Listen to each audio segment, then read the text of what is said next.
एक छोटा सा बोर्ड रेहड़ी पर लगा हुआ था। इस पर मोटे मार्कर से लिखा हुआ था, घर में कोई नहीं है, मेरी बूढ़ी माँ फालिज ज़दा है, मुझे इन्हें खाना देना होता है और हाजत करानी पड़ती है। अगर आप जल्दी में हैं तो अपनी मर्जी से फ्रूट तोल लें और पैसे कोने पर रेगजीन के गत्ते के नीचे रख दीजिए। साथ ही रेट भी लगे हुए हैं। अगर आपके पास पैसे ना हो तो मेरी तरफ से ले लेना, इजाजत है। मैंने इधर उधर देखा और पास पड़े तराजू में 2 किलो सेब तोले और दर्जन केले लेकर एक शॉपर में डाल लिए। प्राइस लिस्ट से कीमत देखी, पैसे निकाले और बताई हुई जगह पर पैसे रख दिए।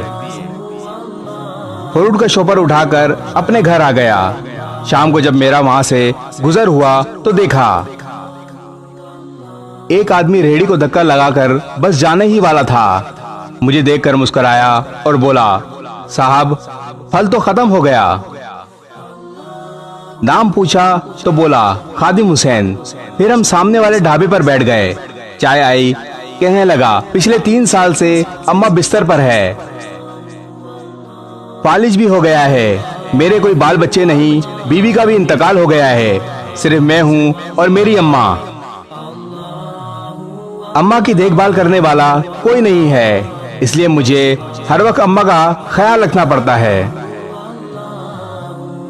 एक दिन मैंने अम्मा के पांव दबाते हुए बड़ी नरमी से कहा, अम्मा तेरी तीमारदारी का तो बड़ा जी करता है, पर जेब में कुछ नहीं है और तू मुझे कमरे से हिलने नहीं देती। कहती है तू जाता है तो जी घबराता है, तू ही बता मैं क्या करूं। मैंने कहा, अम्मा कमाऊंगा नहीं तो दवा और खाना कहां से लाऊंगा, अब क्या गैब से खाना उतरेगा। ये सुनकर अम्मा ने झुर्रियों वाला चेहरा उठाया, अपने कमजोर हाथों का प्याला बनाया और ना जाने रब्बुल आलमीन से क्या बात की।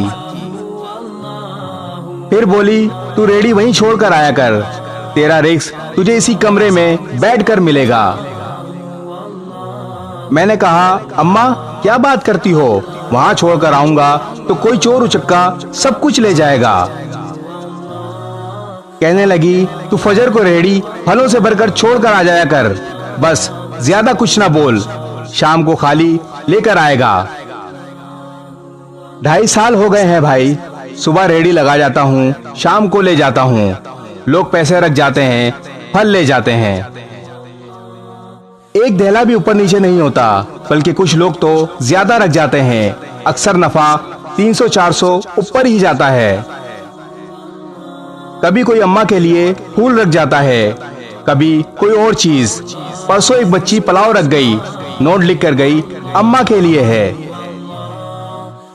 एक डॉक्टर का गुजर हुआ, वो अपना कार्ड छोड़ गया, पुष्प पर लिख गया, अम्मा की तबीयत ना संभले तो मुझे फोन करना, मैं घर से पिक कर लूंगा। किसी हाजी साहब का गुजर हुआ तो वो अजवा खजूर का पैकेट छोड़ गए। कोई शॉपिंग करके गुजरा तो अम्मा के लिए सूट रख गया। रोजाना ऐसा कुछ ना कुछ मेरे रिस्क के साथ मौजूद होता है। ना अम्मा हिलने देती है, ना अल्लाह रुकने देता है।